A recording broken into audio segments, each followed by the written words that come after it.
first Black-owned clinics in Virginia was honored today with a historical marker. The Clater Memorial Clinic has been a part of the Roanoke community since 1948, but the Clater family has been serving the community for over 100 years. Zoe Mowry reports.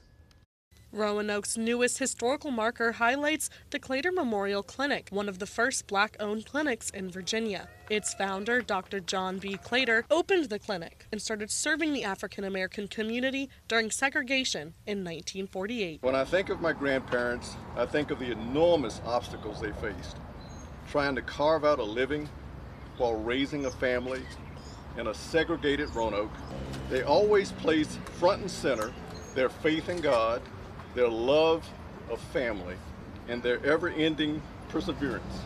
Family means everything to the Claters. More than 40 members of the family traveled from all over the country to watch as the marker was unveiled. Another thing about the Claters, they love to give back. For more than 100 years, a Clater doctor has served the Roanoke community. One of the things that I do remember hearing stories about, though, is the care and compassion the different Dr. Claters had in caring for their patients, and I feel like I'm kind of continuing that legacy of care. The clinic closed in 1994, but members of the community say its legacy has continued.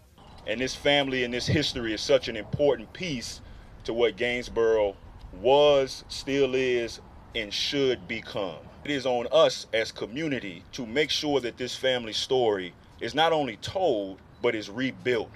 In 1995, arsonists burned the inside of the building. However, the family claims that the clinic is like a phoenix rising. I'd like to see it rise from the ashes and become a vibrant, active component that would re-engage with the community and be able to give back. I am certain that John and Roberta would delight in seeing how well their family has grown. Zoe Mowry, WFXR News.